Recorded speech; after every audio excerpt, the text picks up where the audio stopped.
Hello and welcome back to our channel. Today, we're diving deep into a fascinating and often overlooked part of history, exploring the story of a nation that rose to power long before its famous neighbor. We're talking about the generations of Esau, the brother of Jacob, and the kingdom he founded, Edom. Let's start at the beginning. You might remember Esau as the elder twin, the skilled hunter, the one who sold his birthright. But his story doesn't end there. After reconciling with his brother Jacob, Esau's path led him to build a legacy of his own. The scriptures tell us that Esau, who is also called Edom, meaning red, took his wives from the daughters of Canaan. He had 3 wives: Adah, the daughter of Elon the Hittite; Aholibamah, daughter of Anah; and Bashemath, who was Ishmael's daughter. These marriages were the foundation of a new people. From these unions, his first sons were born in the land of Canaan. Adah gave birth to Eliphaz.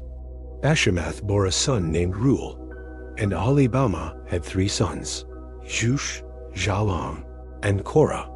These 5 sons were the initial branches of a family tree that would soon grow into a mighty nation. As time went on, both Esau and Jacob prospered. In fact, they became so wealthy, with so many family members, servants, and livestock, that the land they shared could no longer support them both. It was a classic case of growing pains. A decision had to be made, so Esau made a pivotal choice. He gathered his entire household, his wives, his sons and daughters, all his people, his cattle, and all the wealth he had accumulated, and moved away from his brother Jacob.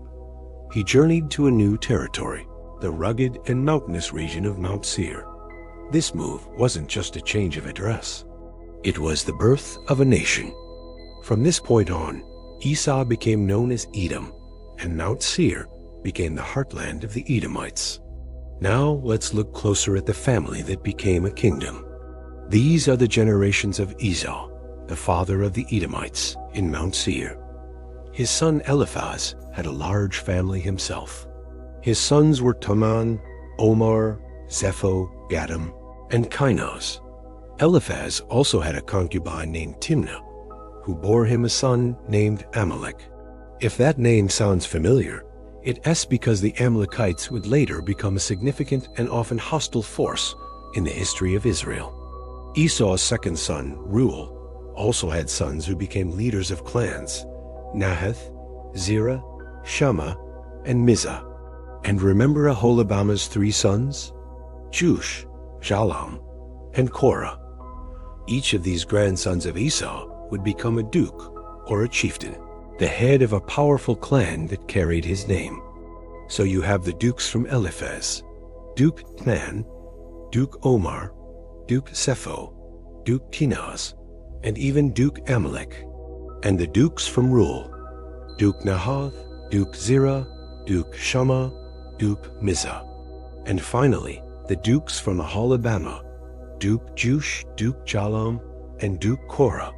These weren't just names on a family tree. They were the founding fathers of the tribes of Edom, leaders who governed their people in the land of Seir. But the story of this land didn't begin with Esau. When he arrived in Mount Seir, it was already inhabited by a group of people known as the Horites, the descendants of a man named Seir. The book of Genesis gives us a glimpse into their leadership structure as well, listing their chiefs: Lotan, Shobal, Zibeon, Anah, Disan, Ezer, and Dishan. Interestingly, there's a connection here. Esau's wife, Aholibamah, was the granddaughter of Zibeon the Horite. This suggests that Esau's people didn't just conquer the land. They intermarried and integrated with the existing population, blending their families and cultures over time. We even get a little side story about one of these Horite chiefs, Anah. He is described as the Anah who found the hot springs in the wilderness while he was pasturing his father's donkeys. It's a small detail, but it paints a picture of life in this rugged desert region, a detail preserved for thousands of years. The Horite clans also had their own lineage. Lotan's sister was named Timnah, the same name as Eliphaz's concubine. Shobal's children are listed: Zibeon's children, and so on. These details show a complex society already in place before the Edomites rose to prominence. The descendants of Esau eventually absorbed or displaced the Horite chiefs, establishing their own rule over the entire region. Now, here is one of the most remarkable facts in this entire account. The text explicitly states that a line of kings reigned in the land of Edom before any king ever reigned over the children of Israel. This is a powerful statement. While Israel was still a collection of tribes, first in Egypt and then wandering in the wilderness, Edom was already a structured monarchy with a succession of kings. Let's run through this list of early kings. The first was Bela, son of Beer, from the city of Dinhabah. When he died, Jobab from Bozrah took the throne. After Jobab came Husham from the land of the Temanites, a descendant of Esau's grandson Teman. After Husham, the throne went to Hadad, a significant king who defeated the Midianites in battle. His royal city was Avith. The succession continued. After Hadad came Samlah of Masrekah. Then came Saul of Rehoboth, not to be confused with King Saul of Israel, who would live much later. After this Saul came Baal-Hanan. And after him, the final king mentioned in this early list is Hadar, whose city was Pau. The text even names his wife, Mehetabel, providing a rare mention of a queen in these ancient genealogies. This list of 8 kings underscores the political development and stability of Edom as an organized state well before Israel had its first king. It shows they had a centralized government, royal cities, and a system for transferring power. Esau's descendants had not just survived. They had built a formidable kingdom in the mountains of Seir. The narrative then concludes by summarizing the leadership that sprang from Esau. It lists the names of the dukes or chiefs once more, but this time it connects them to their territories and settlements. We hear of Duke Timnah, Duke Alva, Duke Jetheth, Duke Aholabama, Duke Elah, and others. This wasn't just a list of people. It was a map of power, showing how the clans of Edom were spread across the land they now possessed. These were the dukes of Edom, established in their habitations, the masters of their domain. And it all traces back to one man, Esau, the father of the Edomites. It's a testament to the legacy of Esau, who, despite losing his birthright, carved out his own destiny and founded a powerful kingdom that played a major role in the history of the ancient world. His story shows that a path forward can be found even after loss and disappointment. The strong, red-haired hunter established his people in the mountains, and his descendants, the Edomites, flourished. Their chiefs ruled clans, and their kings reigned over a powerful nation long before the golden age of Israel. The line of Esau, or Edom, grew strong and left its mark on history, a legacy of families, leaders, and cities that have been remembered for generations. Our story begins with Jacob, also known as Israel, living in the land of Canaan. Jacob has 12 sons, but he has a clear favorite, 17-year-old Joseph. Joseph was born to Jacob in his old age, and to show his special love, Jacob gives him a magnificent, richly ornamented robe, often called the coat of many colors. This favoritism doesn't go unnoticed. When Joseph's brothers see this special treatment, a seed of hatred is planted in their hearts. They can't even bring themselves to speak a kind word to him. To make matters worse, Joseph has a habit of bringing bad reports about his brothers back to their father. Then come the dreams. Joseph has a dream, and perhaps a bit naively, tells it to his brothers. "Listen to this," he says. "We were all in the field, tying up bundles of grain. Suddenly, my bundles stood up straight, and all of your bundles gathered around and bowed down to mine. This, as you can imagine, did not go over well. Do you really think you're going to rule over us?" They scoffed. Their hatred for him grew even stronger. But Joseph wasn't done. He had another dream. "Listen," he said, "I dreamed again. This time, the sun, the moon, and 11 stars were all bowing down to me. He even told this dream to his father. Jacob, though he loved Joseph, rebuked him. What kind of dream is this? Are you saying that I, your mother, and your 11 brothers will actually come and bow down to you? While his brothers were seething with jealousy, Jacob couldn't completely dismiss it. He kept the dream in the back of his mind, pondering what it could mean. Sometime later, the 10 older brothers take their father's flocks to graze near a place called Shechem. Back home, Jacob says to Joseph, "Your brothers are in Shechem. I want you to go and check on them. See if they and the flocks are well, and then come back and tell me." Joseph, ever obedient, replies, "Here I am." So, Jacob sends them off from their home in the valley of Hebron. Joseph arrives in Shechem, but can't find his brothers anywhere.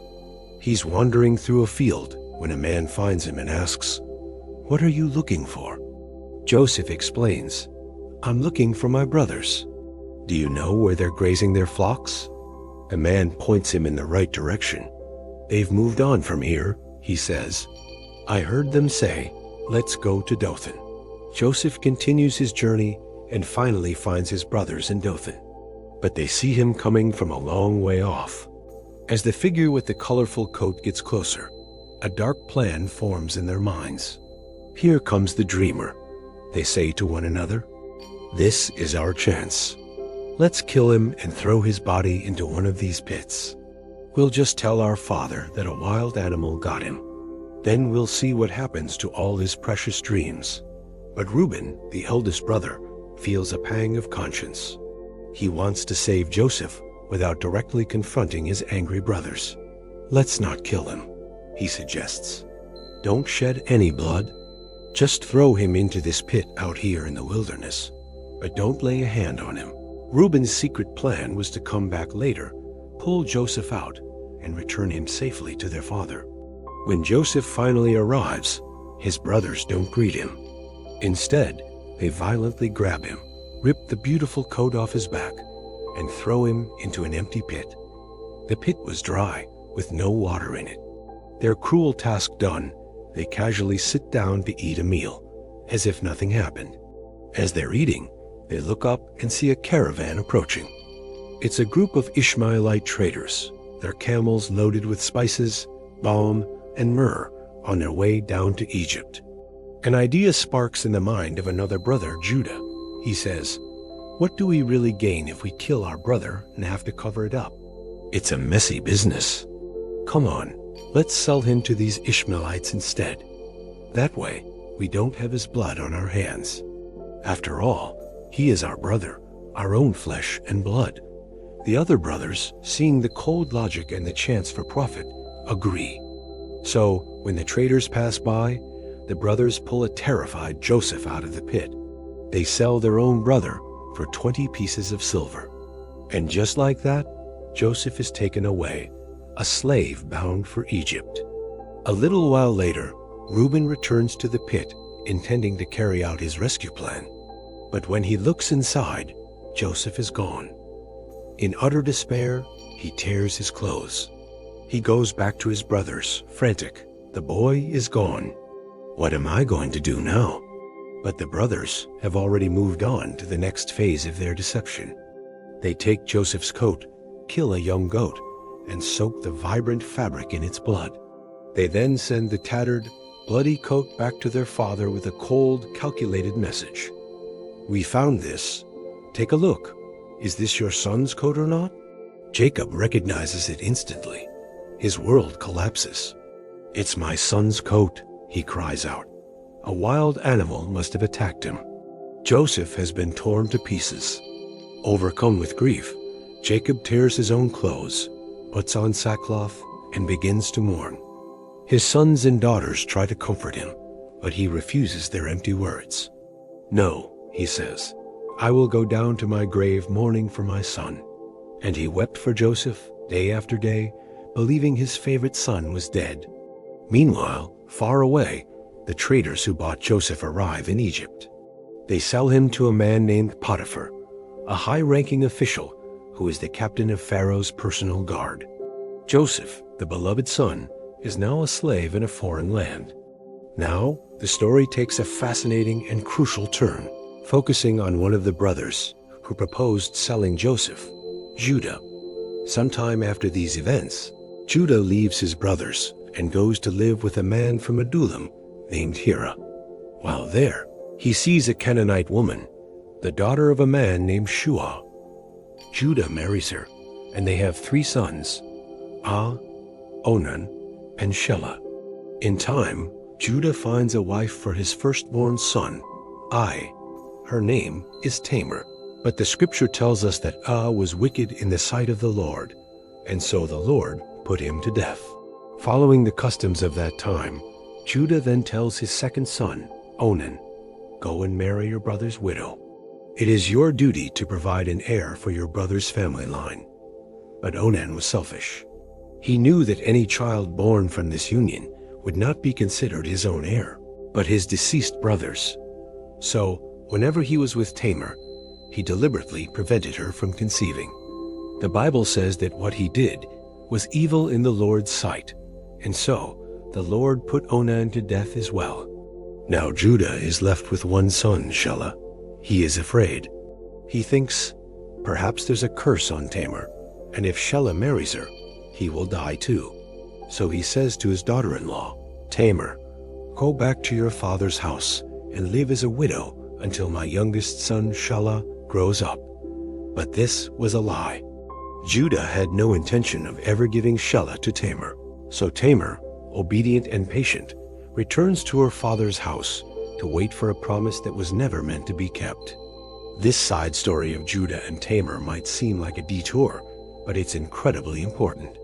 It shows us the moral failings within Jacob's family and sets the stage for Judah's own transformation, which will be critical when he and his brothers eventually come face to face with Joseph again in Egypt.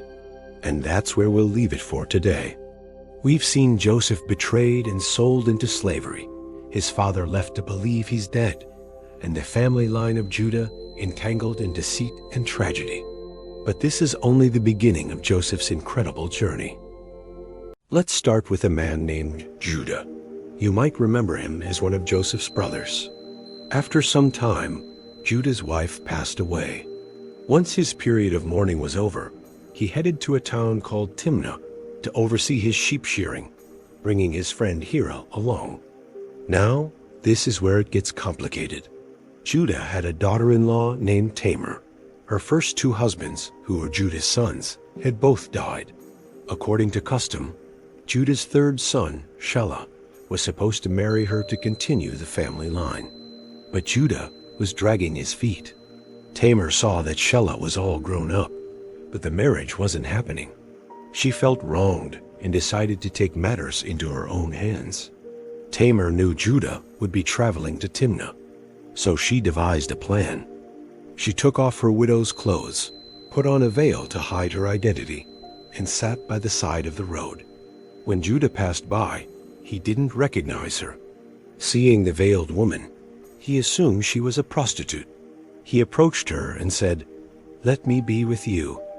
Tamar, playing her part, asked, "And what will you give me for that?" Judah offered a young goat from his flock. Tamar was smart.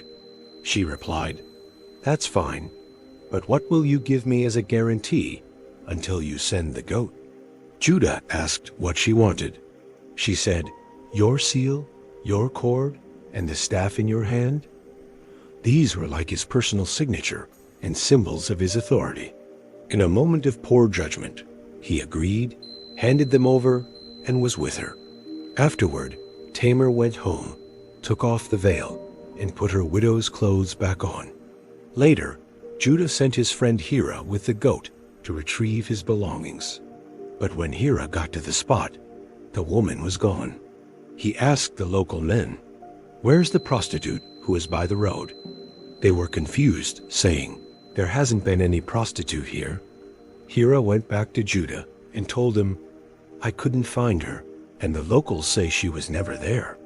Judah, wanting to avoid embarrassment, just said, "Fine, let her keep the items. We tried. If we make a big deal out of this, we'll be a laughingstock." About 3 months passed. Then someone came to Judah with shocking news. Your daughter-in-law, Tamar, has been unfaithful and is now pregnant. Judah was furious. According to the law at the time, the punishment was severe. Bring her out, he commanded, and let her be burned. As they were bringing Tamar out to face this terrible fate, she sent a message directly to her father-in-law, Judah. The message came with a small bundle. Inside were his seal, his cord, and his staff.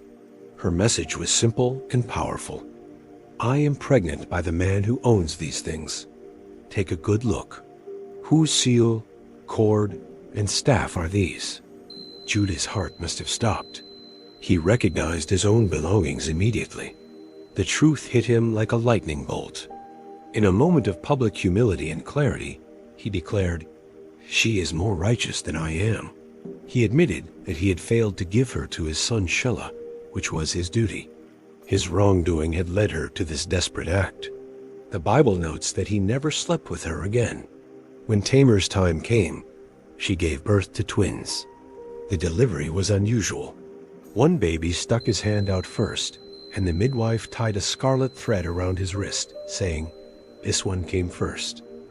But then the baby pulled his hand back in, and his brother was born first. The midwife exclaimed, "How you have broken through!" So they named him Perez, which means breaking through. Then his brother with the scarlet thread was born, and they named him Zerah.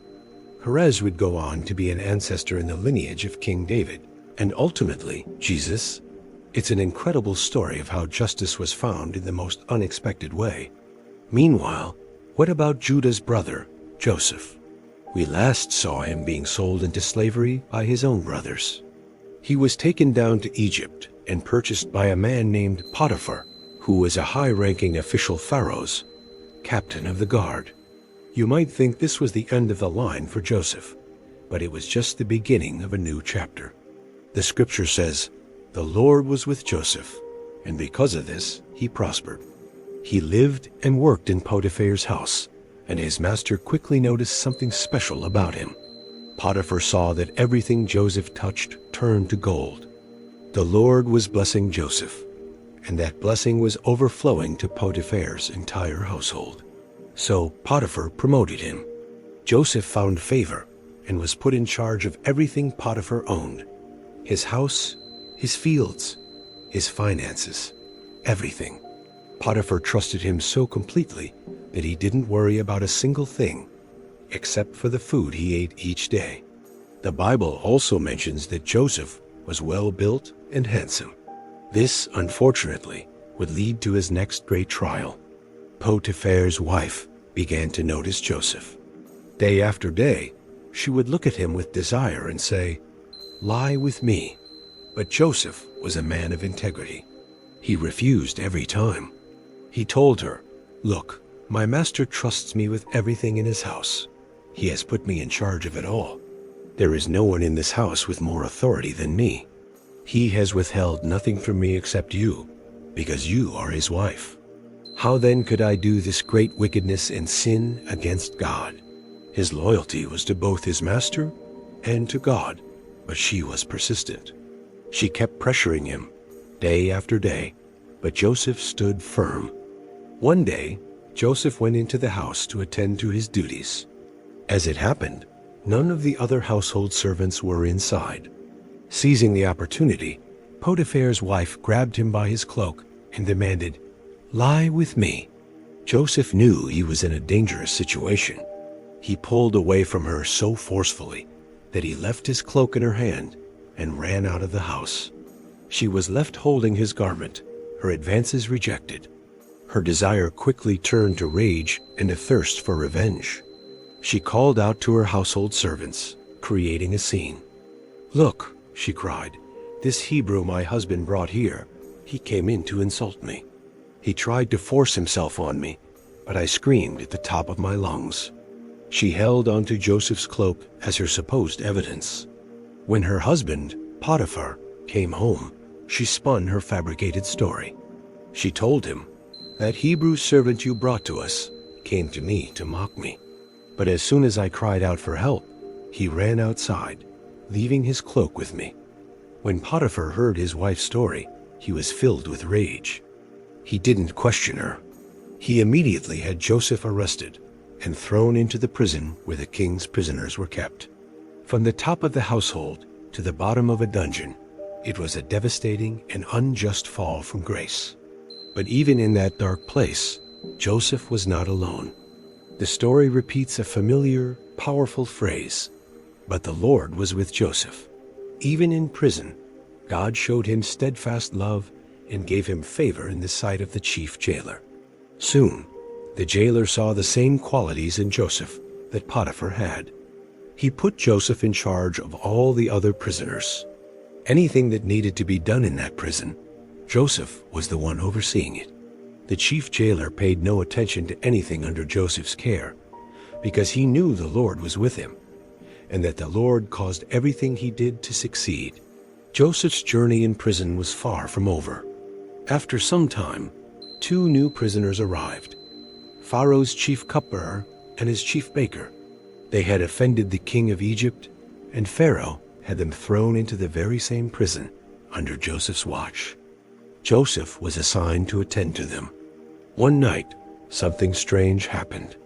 Both the cupbearer and the baker had a dream, and each man's dream had a specific meaning that deeply troubled them. Joseph's ability to interpret these dreams would soon set the stage for another incredible turn in his life, proving once again that even in the darkest of places, a greater plan was at work. One morning, Joseph went to check on 2 other prisoners, important men who had once served Pharaoh himself, the chief cupbearer and the chief baker. He noticed they looked downcast and asked, "Why do you look so troubled today?" They replied, "We had dreams last night, and there's no one here to tell us what they mean." Joseph, ever faithful, said, "Dream interpretations belong to God. Tell me your dreams." The chief cupbearer went first. "In my dream," he began, "I saw a vine with 3 branches. As I watched, it budded, blossomed, and produced ripe grapes. I had Pharaoh's cup in my hand, so I squeezed the grapes into it and placed the cup in Pharaoh's hand." Joseph listened intently and then explained, "This is the meaning. The 3 branches are 3 days. In 3 days, Pharaoh will restore you to your position. You'll be serving him his cup again, just as you did before. But please," Joseph added, his voice filled with hope, "when things go well for you, remember me. Mention me to Pharaoh and help me get out of this prison. I was stolen from my home, and I've done nothing to deserve this." Seeing the positive interpretation, the chief baker eagerly shared his dream. "I also had a dream. I had 3 white baskets on my head. In the top basket were all kinds of baked goods for Pharaoh, but birds swooped down and ate them right out of the basket." Joseph's expression shifted. The news wasn't good. "This is the meaning," he said gravely. "The 3 baskets are 3 days. In 3 days, Pharaoh will also lift up your head, but he will take your life. You will be hanged, and the birds will eat your flesh." 3 days later, on Pharaoh's birthday, he held a grand feast. He summoned the cupbearer and the baker. Just as Joseph had foretold, the chief cupbearer was restored to his post, once again placing the royal cup into Pharaoh's hand, but the chief baker was hanged. Everything happened exactly as Joseph had said. But what about Joseph, the one who held the key to their futures? The cupbearer, now free and back in the king's favor, did not remember Joseph. He forgot him completely. Joseph's hope for release vanished, and he remained in the darkness of the prison. 2 full years passed. 2 more years of waiting, of being forgotten. It seemed like his moment would never come. Then one night, the most powerful man in the world had a dream. Pharaoh, the king of Egypt, was standing by the Nile River.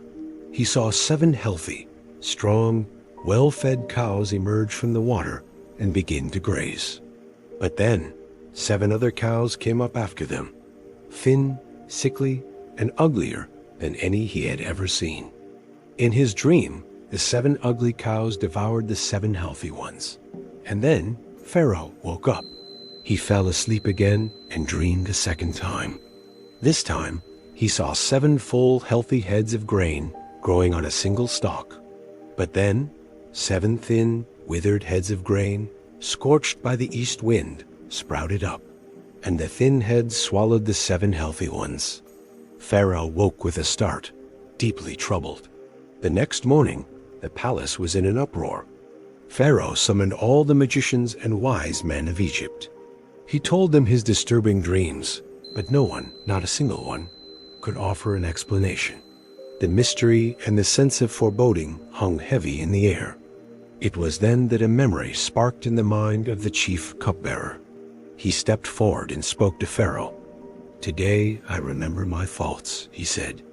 "2 years ago, you were angry with me and the chief baker. We were put in prison. One night, we each had a dream. There was a young Hebrew man there, a servant of the captain of the guard. We told him our dreams, and he interpreted them for us. And everything happened exactly as he said it would. I was restored to my position, and the baker was hanged. Pharaoh didn't hesitate. 'Send for him,' he commanded. Royal guards rushed to the prison. They brought Joseph out quickly, and he shaved, changed his clothes, and was brought before the mighty Pharaoh. Pharaoh looked at the young man and said, 'I had a dream, and no one can explain it. But I have heard that you can interpret dreams.'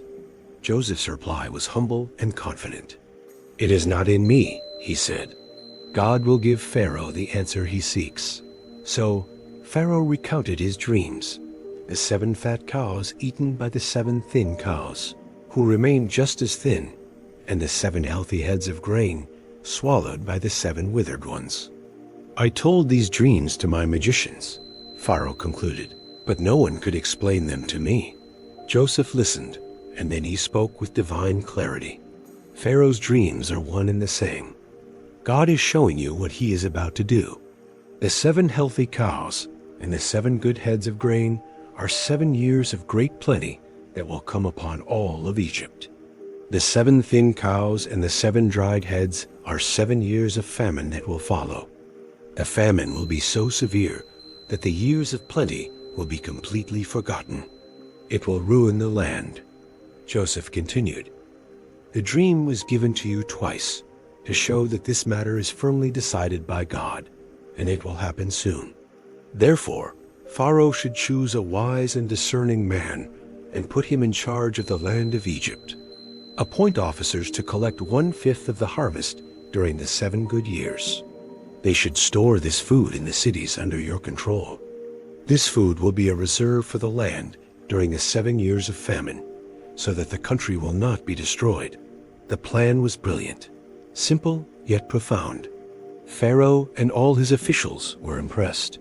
A sense of relief and awe filled the court. Pharaoh looked at his servants and said, 'Can we find anyone like this man, one in whom is the Spirit of God?' Then, turning to Joseph, he declared, 'Since God has shown all this to you, there is no one as discerning and wise as you. You will be in charge of my palace. All my people will submit to your orders. Only on the throne will I be greater than you. I now place you over all the land of Egypt.' In a stunning turn of events, Pharaoh took his own signet ring from his finger and placed it on Joseph's hand. He dressed him in robes of fine linen and put a gold chain around his neck. He had Joseph ride in his 2nd chariot, and as he passed, people shouted, 'Bow the knee!' From the depths of a forgotten prison to the 2nd highest seat of power in the mightiest nation on earth. Pharaoh even gave Joseph a new Egyptian name and a wife from a noble family. At 30 years old, after 13 years of suffering and waiting, Joseph's time had finally come. He went out from the presence of Pharaoh and began the monumental task of saving Egypt. When Joseph stood before Pharaoh, king of Egypt, he was 30 years old. After leaving Pharaoh's presence, Joseph traveled throughout the land. For 7 years, the land was incredibly fertile, producing food in abundance. Joseph wisely collected all the surplus food from those 7 years of plenty, storing it in the cities. In each city, he stored the grain from the surrounding fields. The amount of grain he gathered was immeasurable, like the sand of the sea. It was simply too much to count. Before the years of famine arrived, Joseph had 2 sons with his wife Asenath, the daughter of Potipharah, priest of On. He named his firstborn Manasseh, which means making to forget, saying, "God has made me forget all my hardship and all my father's household." He named his second son Ephraim, which means fruitful, because he said, "God has made me fruitful in the land of my affliction." Just as Joseph had predicted, the 7 years of abundance came to an end, and the 7 years of famine began. The famine gripped all the surrounding lands, but in Egypt, thanks to Joseph's foresight, there was bread. As the famine worsened, the people of Egypt cried out to Pharaoh for food. Pharaoh's instruction to all the Egyptians was simple: go to Joseph. Do whatever he tells you. The famine wasn't just in Egypt. It spread across the face of the earth. So Joseph opened all the storehouses and began selling grain to the Egyptians. The famine was severe in Egypt, and it was just as bad in every other country. This led people from all nations to come to Egypt to buy grain from Joseph, as the scarcity was universal. Back in Canaan, Jacob saw that there was grain available in Egypt. He turned to his sons and said, "Why do you just stand here looking at one another? I have heard there is grain in Egypt. Go down there and buy some for us, so that we may live and not die." So Joseph's 10 older brothers made the journey down to Egypt to buy grain. However, Jacob kept Benjamin, Joseph's only full brother, at home. He feared that some harm might come to him, just as he believed it had come to Joseph. So the sons of Israel traveled among the others who were going to buy grain, for the famine was severe in the land of Canaan as well. Now, Joseph was the governor of the land. He was the one who sold grain to all its people. When his brothers arrived, they approached him and bowed down with their faces to the ground. The moment Joseph saw them, he recognized them. But he acted like a stranger and spoke to them harshly. "Where do you come from?" he demanded. They replied, "From the land of Canaan, to buy food." Even though Joseph knew who they were, they had no idea who he was. Suddenly, the dreams he had dreamt about them so many years ago came rushing back to his mind. He accused them, saying, "You are spies. You have come to see where our land is vulnerable." "No, my lord," they pleaded. "Your servants have come only to buy food. We are all sons of one man. We are honest men, not spies." But Joseph insisted, "No, you have come to see the weaknesses of the land." They tried to explain their situation. "We, your servants, were 12 brothers, the sons of one man in the land of Canaan. Our youngest is with our father, and one is no more." But Joseph was unrelenting. "It is just as I said, you are spies. And this is how you will be tested. You will not leave this place unless your youngest brother comes here. Send one of you to get him, while the rest of you remain in prison.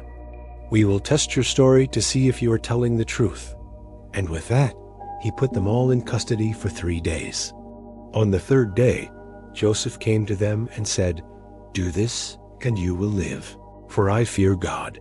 If you are honest men, let one of your brothers stay here in prison, while the rest of you go and carry grain back for your starving households. But you must bring your youngest brother to me. This will prove your words are true, and you will not die." They agreed to his terms. As they discussed this, they said to one another in Hebrew, "Surely we are being punished because of our brother. We saw his anguish when he pleaded with us, but we wouldn't listen. That's why this distress has come upon us." Reuben, the eldest, reminded them, "Didn't I tell you not to sin against the boy? But you wouldn't listen. Now we must give an accounting for his blood." They had no idea that Joseph understood every word they were saying, as he had been speaking to them through an interpreter. Hearing their remorse, Joseph had to turn away from them and weep. After composing himself, he returned and spoke to them again.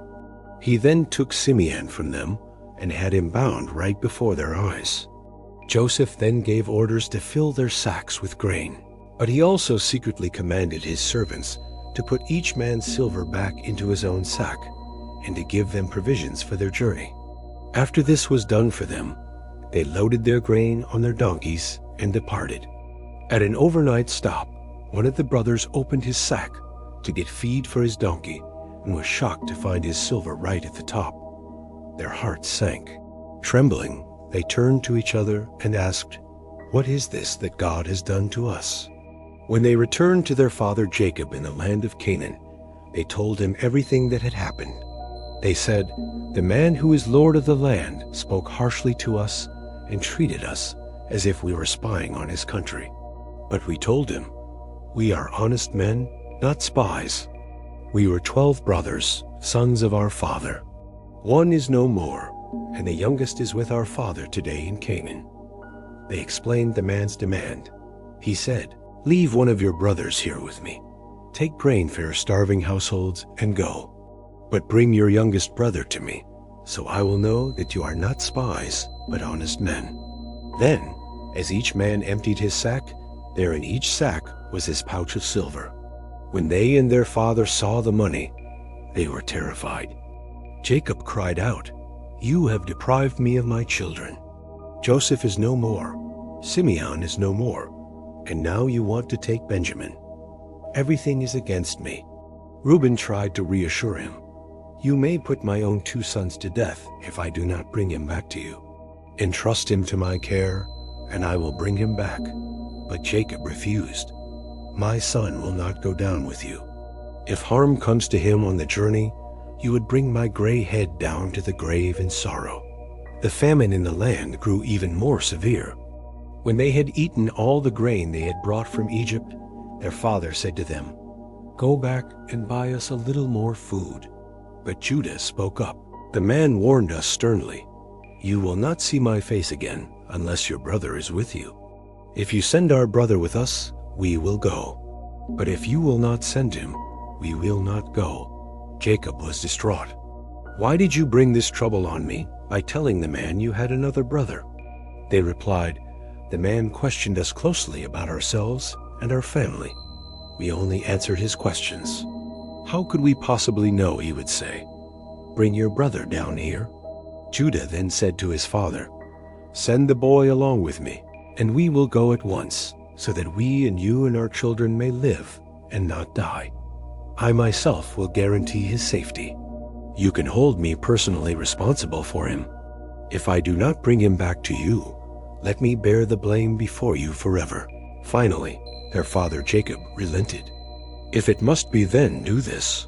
Take some of the best products of the land in your bags as a gift for the man, a little balm and a little honey, some spices and myrrh, some pistachio nuts and almonds. Take double the amount of silver with you, and also take back the silver that was returned in your sacks, and take your brother. Now go. May God Almighty grant you mercy before the man, so that he will let your other brother and Benjamin come back with you. As for me, if I lose my children, then I lose them." With a heavy heart, Jacob's sons took the gifts, the extra silver, and their youngest brother Benjamin. They journeyed back to Egypt, and soon they stood before the powerful man they knew as the governor Joseph, though they didn't recognize him. When Joseph saw Benjamin standing with them, a wave of emotion washed over him. He turned to his head servant and said, "Take these men to my home. Prepare a great feast, for they will eat with me at noon." The servant did as he was told, leading the bewildered brothers toward Joseph's grand residence. Fear gripped them. They whispered to one another, "This is about the money, the silver that was put back in our sacks last time. He's going to accuse us, take everything we have, and make us his slaves." Nervously, they approached the head servant at the doorway. "Sir, please listen," they began. "We came here once before to buy food. On our way home, when we stopped for the night, we opened our sacks and found every bit of our money right at the top. We swear we brought it all back with us, and we brought new money to buy more food. "We have no idea who put the silver back in our sacks." The servant offered a reassuring smile. "It's all right.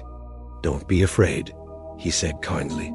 "Your God, the God of your father, must have placed a treasure in your sacks for you. I received your payment."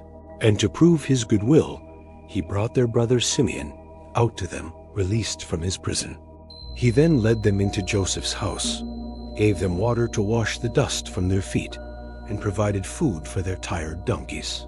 The brothers began to unpack their gifts, preparing them for the governor. They had been told they would be dining with him, a strange and high honor. When Joseph arrived home, they presented him with the gifts from their homeland, bowing low to the ground before him. Joseph's gaze was kind. He asked, "How is your father, the old man you spoke of? Is he still alive and well?" They replied, "Yes, your servant our father is well. He is still living." And they bowed down again, showing their respect. Then Joseph's eyes found Benjamin, his own full brother, born of the same mother. A lump formed in his throat.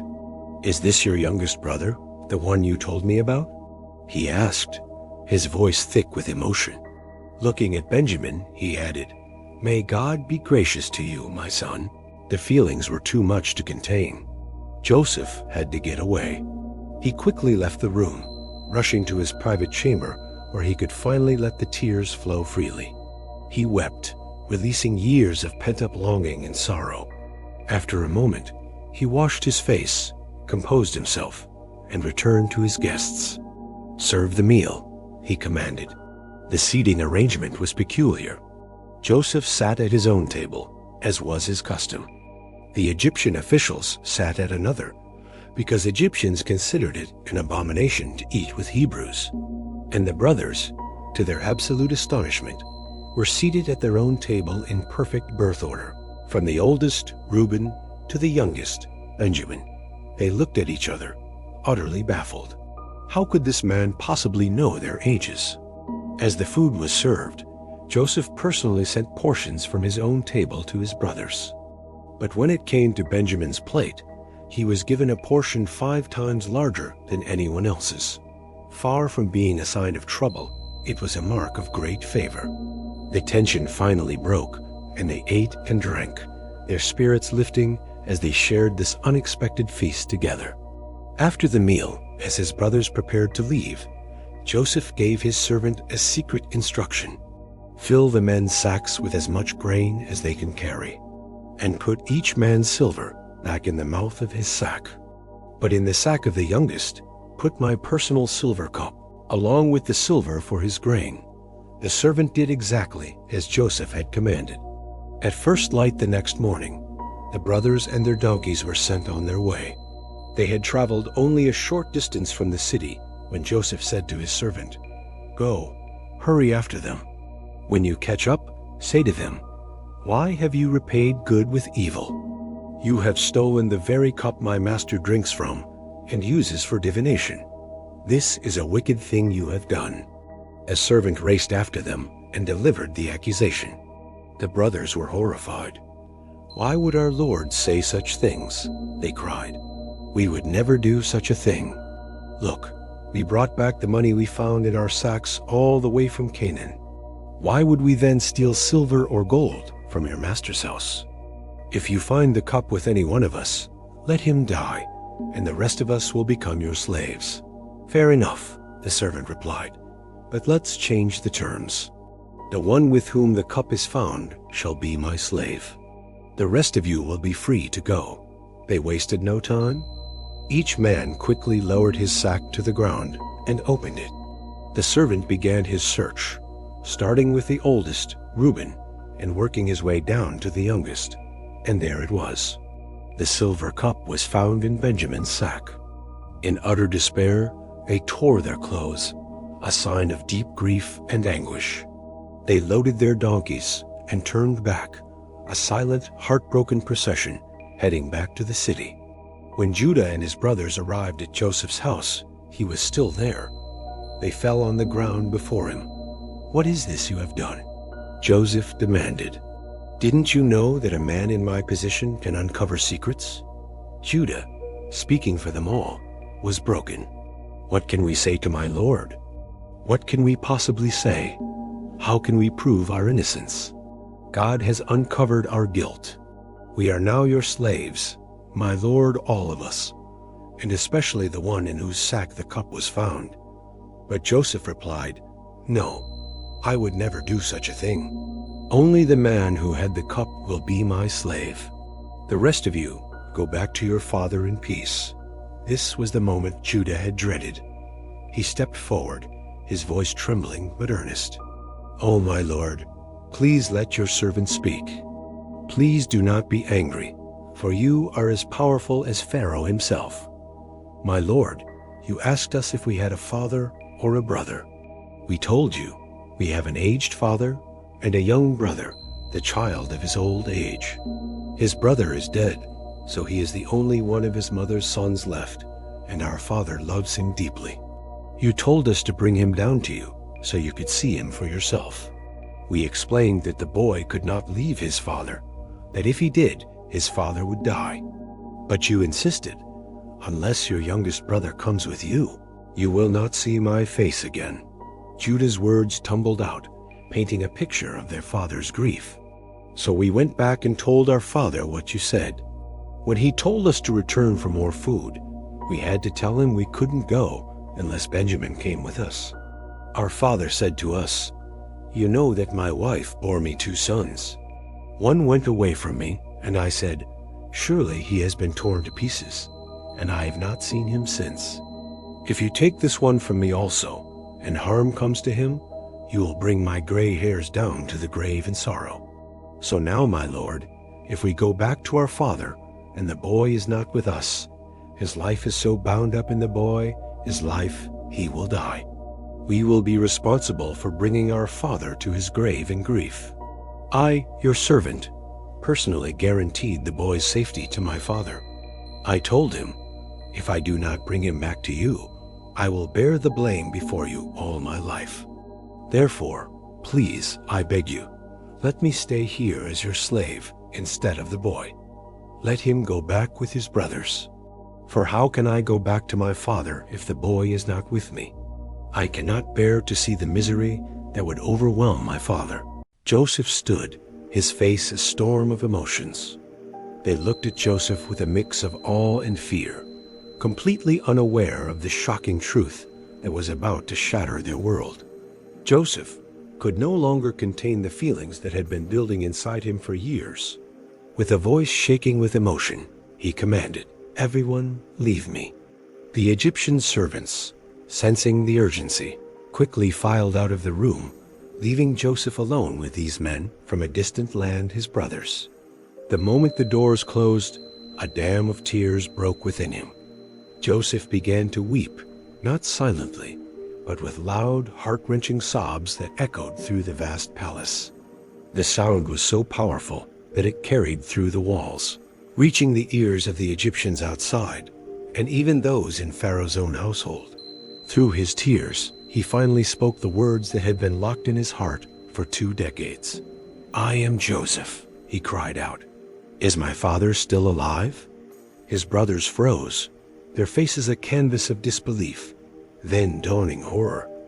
Fear gripped them, rendering them speechless. The powerful man before them, the second in command of all Egypt, was the very brother they had sold into slavery so many years ago.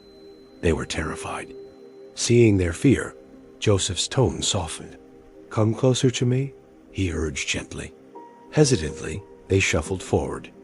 I am Joseph, your brother, he repeated, his voice thick with emotion. The one you sold into Egypt. He saw the guilt and anguish on their faces and quickly added, But don't be sad. Don't be angry with yourselves for selling me here. It was to save lives that God sent me ahead of you. He explained the bigger picture, the divine plan they couldn't have seen. For 2 years now, there has been a famine in the land, and for the next 5 years, there will be no plowing and no reaping. But God sent me ahead of you to preserve for you a remnant on earth and to save your lives by a great deliverance. So you see, he continued, his voice growing stronger, it was not you who sent me here. But God, he has made me a father to Pharaoh, lord of his entire household, and ruler of all Egypt." The urgency returned to his voice. "Now hurry. Go back to my father and tell him what I've said. Tell him, this is what your son Joseph says. God has made me lord of all Egypt. Come down to me. Don't delay. Tell him he will live in the region of Goshen, where he will be close to me, he and his children and grandchildren, his flocks and herds, and all he has. I will provide for him there, because there are still 5 years of famine to come. Otherwise, he and his household and all who belong to him will become destitute." Joseph's eyes met theirs, filled with sincerity. "You can see for yourselves, and so can my brother Benjamin, that it is really me speaking to you. Tell my father about all the honor bestowed on me in Egypt and about everything you have seen, and bring my father down here quickly." With those words, he could wait no longer. He rushed to his youngest brother Benjamin, the only other son of his mother Rachel, and threw his arms around his neck. They both wept, clutching each other after so many years apart. Then Joseph went to each of his other brothers, kissing them and weeping with them. And finally, after all the tears and the shocking revelation, his brothers found their voices and began to speak with him, bridging the chasm of time and betrayal. The news spread like wildfire through the royal court. "Joseph's brothers have come." The report pleased Pharaoh and all his officials. Pharaoh himself summoned Joseph and said, "Tell your brothers to load their animals and return to the land of Canaan. Bring your father and your families back to me. I will give you the best of the land of Egypt, and you can enjoy the fat of the land. Take wagons from here for your children and your wives, and bring your father back. Don't worry about your possessions, because the best of all Egypt will be yours." Following Pharaoh's command, Joseph provided his brothers with wagons and provisions for their journey. He gave each of them a new set of clothing, but for his beloved brother Benjamin, he gave something special: 300 shekels of silver and 5 sets of clothes. He also sent a generous gift to his father: 10 donkeys loaded with the best things from Egypt, and 10 female donkeys carrying grain, bread, and other provisions for the journey. As he sent them off, his final words were a wise caution: "Don't quarrel on the way." The brothers traveled from Egypt and arrived back in Canaan to their father Jacob. They rushed to him with the incredible news: Joseph is still alive. In fact, he is ruler of all Egypt. Jacob's heart stood still. He couldn't believe them. The news was too wonderful, too impossible. But as his sons repeated Joseph's words, and he saw with his own eyes the Egyptian wagons Joseph had sent to carry them, his spirit revived. A flicker of life returned to the old man's eyes. "It is enough," Jacob declared, his voice filled with a joy he thought he would never feel again. "My son Joseph is still alive. I will go and see him before I die." And so Jacob, who was also called Israel, set out with all that he owned. On his way, he stopped at Beersheba to offer sacrifices to the God of his father Isaac. That night, God spoke to him in a vision. "Jacob, Jacob," the voice called. "Here I am," he replied. Then God said, "I am God, the God of your father. Do not be afraid to go down to Egypt, for I will make you into a great nation there. I will go down to Egypt with you, and I will surely bring you back again. And Joseph's own hand will close your eyes." Jacob rose from that place, his heart filled with divine assurance. His sons helped him, their wives and their children into the wagons Pharaoh had provided. They gathered their livestock and all the possessions they had acquired in Canaan and began the great migration to Egypt. Jacob, his sons, his daughters, his grandchildren, his entire family, all journeying together towards a new beginning, towards a reunion that was nothing short of a miracle. This is the story of Jacob, also known as Israel, and his journey into Egypt. With him traveled his sons, the future patriarchs of the 12 tribes. First came Reuben, Jacob's firstborn, with his sons Hanok, Phalu, Hezron, and Carmi, and Simeon and his sons, including Shaul, whose mother was a Canaanite. Levi, the future priestly line, arrived with his sons Gershon, Kohath, and Merari. Judah, from whom kings would descend, brought Shelah, Perez, and Zerah, though his first two sons, and Onan, had sadly passed away in Canaan. Issachar and Zebulun, also sons of Leah, Jacob's first wife, brought their children as well. With Jacob's daughter Dinah, this made 33 people from Leah's line. Then came the children of Zilpah, Leah's servant. Gad arrived with his 7 sons, and Asher came with his 4 sons, his daughter Sarah, and 2 grandsons. That's another 16 people. Next were the descendants of Rachel, Jacob's beloved wife. Her son Joseph was already in Egypt, a powerful ruler with his 2 sons Manasseh and Ephraim. Rachel's younger son Benjamin traveled with Jacob, bringing his 10 sons. From Rachel's line, there were 14 people.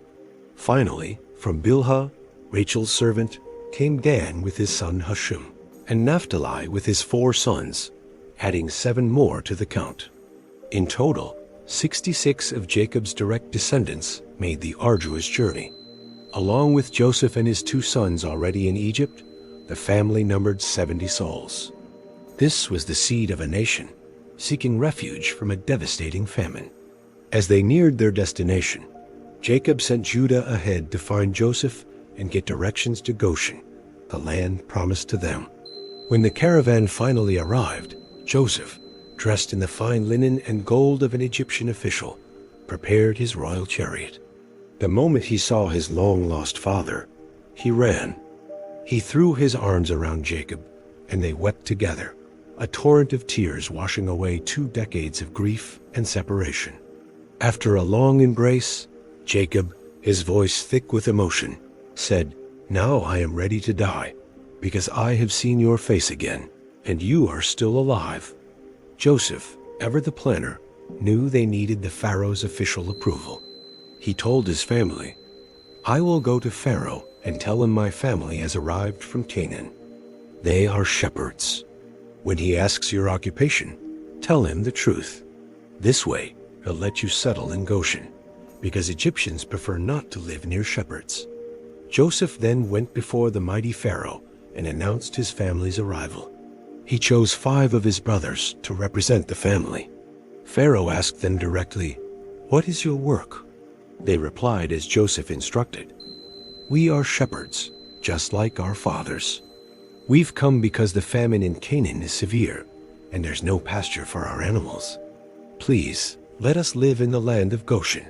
Pharaoh, showing great favor to his trusted vizier, turned to Joseph and said, "Your father and brothers have come to you. All of Egypt is before you. Give them the very best land.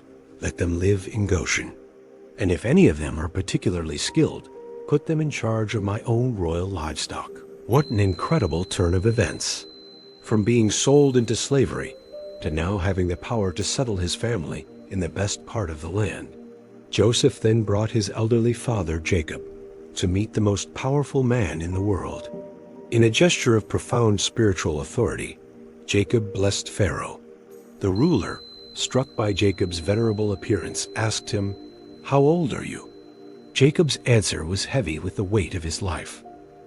"I have lived 130 years. My life has been hard, and my years are fewer than the years of my fathers." He then blessed Pharaoh a second time before leaving his presence. Following Pharaoh's command, Joseph settled his entire family in Ramesses, the best region of Goshen.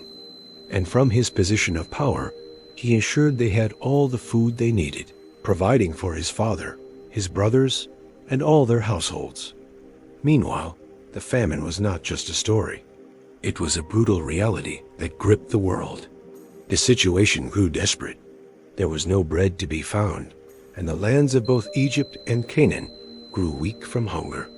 Joseph had previously stored immense quantities of grain, and now he sold it to the people. He collected all the money from Egypt and Canaan, bringing the wealth into Pharaoh's treasury. Soon, the people's money ran out. They came to Joseph, their faces etched with fear, pleading, "Give us food, or we will die right in front of you. Our money is gone." Joseph, practical and firm, replied, "If your money is gone, bring me your livestock." So for a year, the people traded their horses, their flocks, their herds, and their donkeys for grain. Joseph managed the exchange, keeping the nation alive. But the famine didn't relent.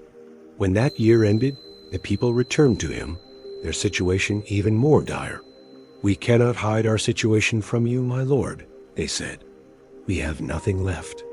Our money is spent, and our animals belong to you. All we have now are our own bodies and our land. Don't let us die. Buy us and our land in exchange for food. We will become Pharaoh's servants. Just give us seed so we can plant and live, and the land does not become desolate." Seeing no other way, Joseph enacted a massive economic shift. He bought all the land of Egypt for Pharaoh. Every single person, driven by the relentless famine, sold their fields. The land became the property of the state. Joseph then organized the population, moving people from the countryside into the cities to better manage the distribution of resources. There was one exception to this policy: the priests. Their land was not bought because they received a direct food ration from Pharaoh, so they had no need to sell their property.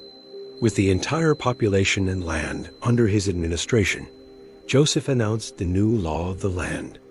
"Listen," he said, "I have now bought you and your land for Pharaoh. Here is seed for you. Go and plant the fields. When the harvest comes, a new system will be in place. You will give 1/5 or 20% of your harvest to Pharaoh. The other 4/5 you will keep for yourselves, for seed, for your families, and for your children."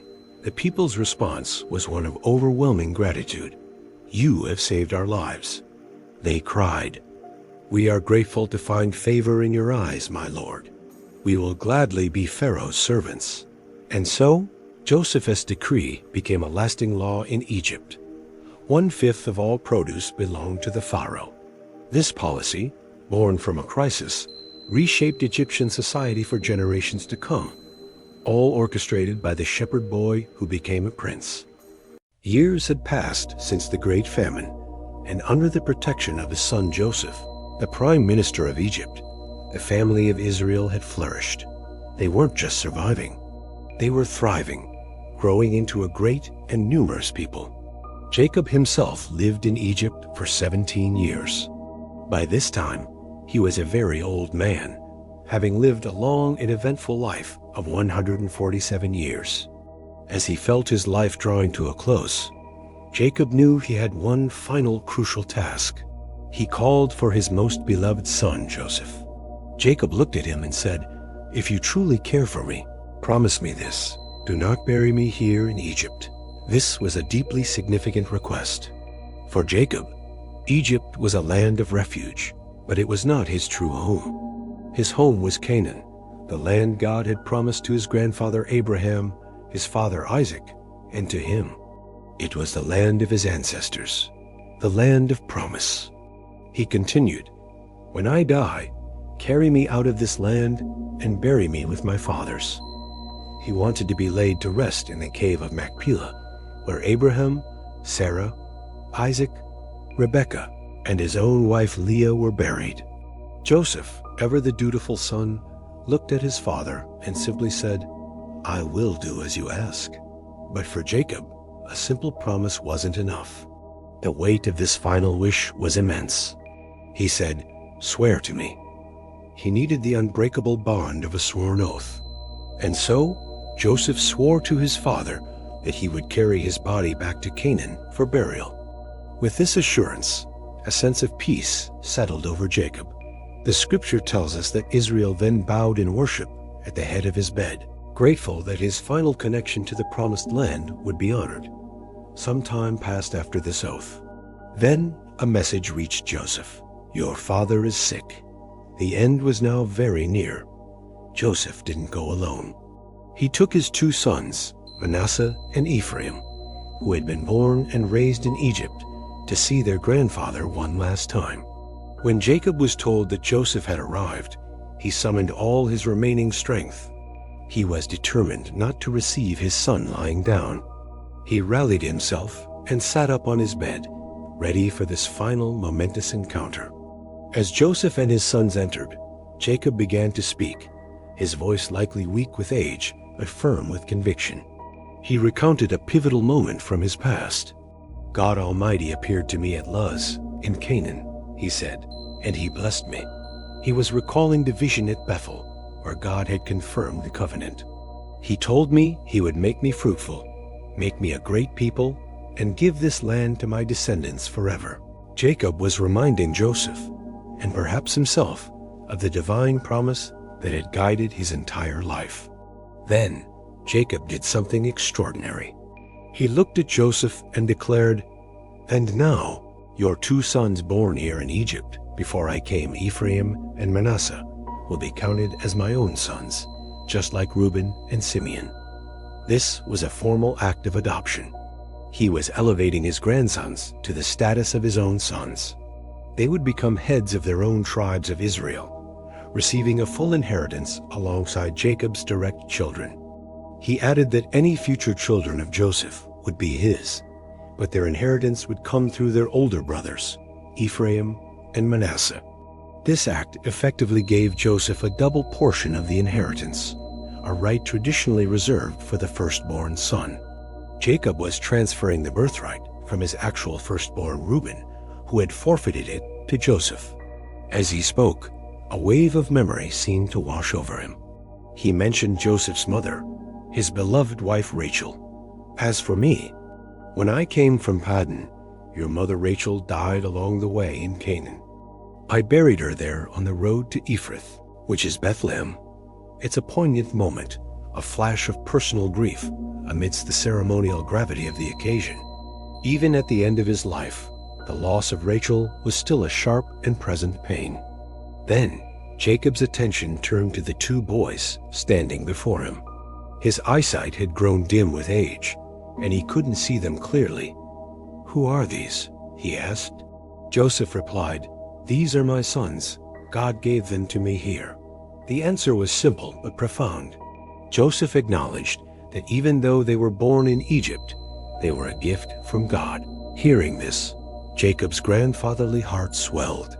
"Bring them to me," he said, "so I may bless them." Joseph brought the boys close. The old man, barely able to see, reached out and kissed them, embracing them tightly. He held them, these children of his long-lost and found-again son. With deep emotion, Israel looked at Joseph and said, "I never thought I would see your face again, but God has allowed me to see even your children." Think of the sheer joy and gratitude in those words. For years, Jacob believed Joseph was dead. Now, not only was Joseph alive and before him, but his lineage was secure in his 2 strong sons. After the embrace, Joseph respectfully moved the boys from his father's lap and bowed low to the ground. It was time for the formal blessing. He carefully positioned his sons for the traditional ceremony. He took Manasseh, the firstborn, in his left hand and placed him before Jacob's right hand. The right hand was the hand of preeminence and greater blessing. He then took Ephraim, the younger son, in his right hand and placed him before Jacob's left hand. Everything was arranged according to custom. But then, Jacob did something completely unexpected. He deliberately crossed his hands. He stretched out his right hand and placed it on the head of Ephraim, the younger son. Then, he laid his left hand on the head of Manasseh, the firstborn. He did this intentionally, even though Manasseh was the elder. Joseph, seeing this, was distressed. He thought his father, with his failing eyesight, had made a mistake. This wasn't right. It went against all tradition. The firstborn was supposed to receive the primary blessing from the right hand. He gently tried to correct his father, attempting to lift Jacob's right hand from Ephraim's head and move it to Manasseh's. "No, my father," Joseph said urgently. "This one is the firstborn. Put your right hand on him." But Jacob refused to be corrected. He knew exactly what he was doing. With calm certainty, he said, "I know, my son. I know." He wasn't confused. This was a deliberate, prophetic act. He explained, "Manasseh will also become a great people, but his younger brother will be greater, and his descendants will become a multitude of nations." Jacob was seeing beyond the present into the distant future of the nation of Israel. Through divine insight, he knew that the tribe of Ephraim, the younger son, would ultimately surpass the tribe of Manasseh in size and influence. And so, on that day, Jacob sealed his prophecy with a formal blessing. He declared, "Israel will speak blessings in your name, saying, 'May God make you like Ephraim and Manasseh.'" And the text pointedly adds, "And Jacob placed Ephraim before Manasseh." The divine reversal was complete. This is a theme we see throughout the Bible. God often chooses the younger over the elder, the unexpected over the traditional, to show that his plans are not bound by human customs. He chose Abel over Cain, Isaac over Ishmael, Jacob over Esau, and now Ephraim over Manasseh. With the blessing concluded, Jacob had one final word for Joseph. "I am about to die," he said, "but God will be with you, and he will bring you back to the land of your fathers." It was a promise of God's presence and a reaffirmation of the future return to Canaan. Even as their patriarch was leaving them, God himself would remain their guide and protector. And then, a final gift.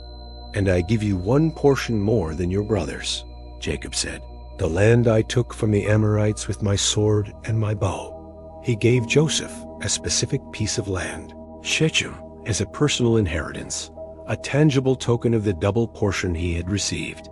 With his final affairs in order, his legacy secured, and his grandsons blessed, Jacob had prepared himself for his final journey to be gathered to his people. This powerful story shows us the importance of faith, legacy, and the sovereign hand of God.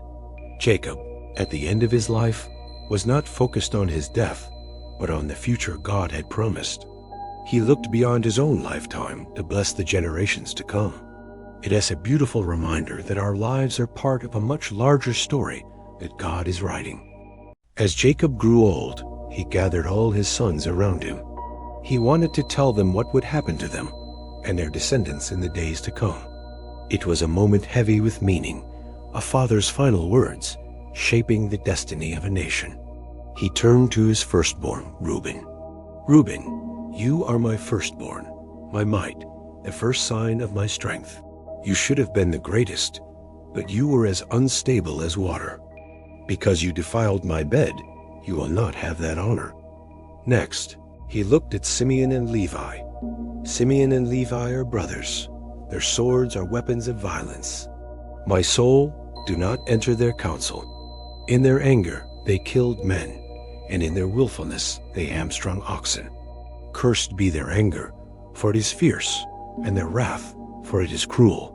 I will scatter them in Jacob and disperse them in Israel. Then came Judah. Jacob's tone shifted. "Judah, your brothers will praise you. Your hand will be on the neck of your enemies. Your father's sons will bow down to you. You are a lion's cub, O Judah.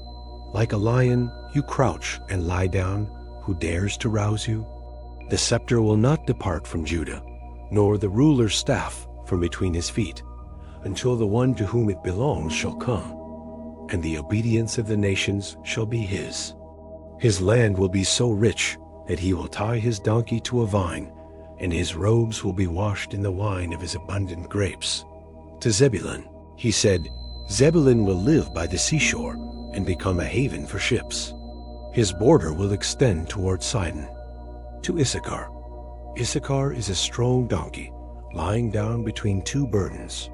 When he sees how good is his resting place and how pleasant is his land, he will bend his shoulder to the burden and submit to forced labor." To Dan, "Dan will provide justice for his people as one of the tribes of Israel. Dan will be a snake by the roadside, a viper along the path, that bites the horse's heels so that its rider tumbles backward."